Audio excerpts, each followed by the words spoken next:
మీ mistakes మీరు analyse చేసుకోండి. Next first effort పెడతారు కానీ రాంగ్ వేలో పెడతారు. ఏంటి పీవైక్యూస్ చూడకుండా నాలెడ్జ్ మస్తు గెయిన్ చేస్తారు. నాలెడ్జ్ అనేది ఈ రిసోర్సెస్ ఈ రిసోర్స్ ఈ రిసోర్స్ ఈ రిసోర్స్ ఇట్లా నెంబర్ ఆఫ్ రిసోర్సెస్ తీసుకుంటారు. ఏంటి ఒక డైరెక్షన్ లేకుండా అన్ని రిసోర్సెస్ తీసుకొని చదువుతున్నారు. రివిజన్ ఏది? Practice is more important. చదవడం కాదు, చదివిన దాన్ని రివైజ్ చేయాలి, రివైజ్ చేసిన దాన్ని ప్రాక్టీస్ చేయాలి.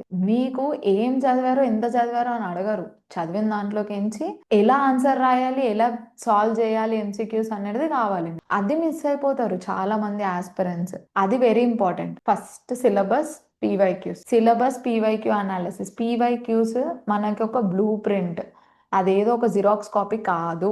అది మనం ఒక బ్లూ ప్రింట్ లాగా చూడాలి ఎగ్జామ్ కి. ప్రతి ఒక్క ఆస్పిరెంట్ దగ్గర PYQs analysis plus syllabus copy రోజు వాళ్ళు ఫస్ట్ ప్రిపరేషన్ స్టార్ట్ చేయంగానే ఒక్కసారి ఆ కాపీ చూడండి, మీకే తెలుస్తుంది.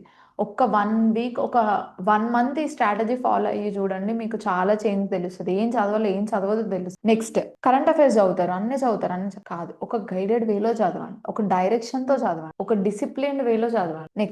Next comfort zone trap. Comfort zone repeaters కి పెద్ద ఎనిమి సిలబస్ లేకపోతే వాళ్ళు చదువుకోకపోవడం ఎఫర్ట్ పెట్టడం కాదు, కంఫర్ట్ జోన్. చాలా మంది ఫుల్ టైమ్ ఆస్పిరెంట్స్ ఏం చేస్తారంటే రేపు చదువుదాం, ఇవాళ ఎలా అంటే ఇవాళ 10 hours చదువుతారు, ఇంక రేపు ఏం ఉండదు, రేపు అంతా కంఫర్ట్ జోన్ లో ఉంటారు. ఎట్లా? కాంపిటేటివ్ ఎగ్జామ్ అనేది మనకు కన్సిస్టెన్సీని కావాలనుకుంటది, కంఫర్ట్ జోన్ ని కాదు. మీరు 2 hours చదవండి కానీ డైలీ చదవండి. ఆ ఇంప్రూవ్మెంట్ అనేది చాలా అలాగుంటది. ఒక్క రోజు 10 గంటలు చదివేసి నెక్స్ట్ డే 11 గంటలు చదివేసి అలసిపోయి ఇంకా తర్వాత రోజు మనకి ఏమొద్దు ఇంకా అంతే అని చెప్పేసి అనుకుంటే కాదు. కన్సిస్టెంట్ గా రోజు 2 గంటలు చదవండి.